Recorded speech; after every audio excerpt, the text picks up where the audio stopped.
So the president does have the support of his vice president and likely Democratic presidential nominee Kamala Harris, but not from a divided Congress. Also, former President Trump is slamming his proposals, calling it, quote, a typical Biden con. Okay, so let's talk about this for a quick second with Josh Blackman, professor at South Texas College of Law. Good morning to you, sir. When we talk about the Supreme Court, how long has it been since there have been significant changes to the nation's highest court? It's been a long time. We've had 9 justices for more than 100 years, and there haven't been many changes in how the court's structured, maybe the types of cases they can take, but really nothing like term limits, nothing like a code of conduct.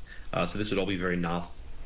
I've heard that when he proposed these ideas, there already was a lot of talk that they probably wouldn't go through. Is it even possible to put limits, a term limit on the Supreme Court justices? He was suggesting 18 years.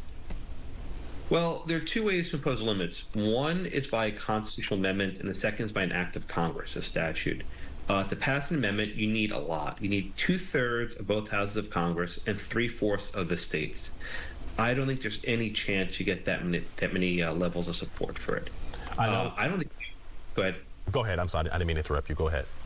I don't think you even get a majority in Congress to pass an 18-year term limit. So really, this is a political statement, but unlikely to actually pass through.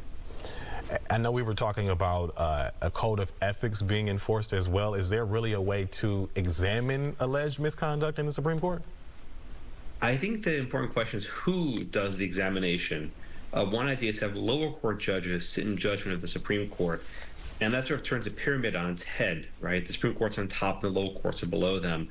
So really, Biden offered no specifics of how this would even work. I don't quite understand what he's going to do, but he wants a code that can be enforced somehow. When we talk about his proposal about presidential immunity, what would that take? Would that take amending the Constitution, or what would it take to make that change? Exactly right. Here, Biden came out and said he wants an amendment, which is not likely to pass. He didn't say what the amendment would actually provide, what it would say. I think it's actually very hard to try and write a single text that would cover all different types of presidential acts. Also, I think President Biden should be careful. It's entirely possible if Trump prevails, he might be looking at a criminal indictment. So he might benefit from the court's immunity decision sooner than he thinks.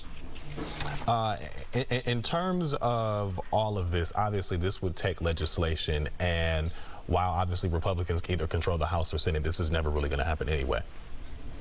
No. Again, this is sort of just planting seeds and hoping at some point in the future where the political votes are there, they might get this through. This is a long-term project, not a short-term project. Gotcha. All right. Josh Blackman, professor with South Texas College of Law. We appreciate you, sir, as always. Thanks a lot. Thank you.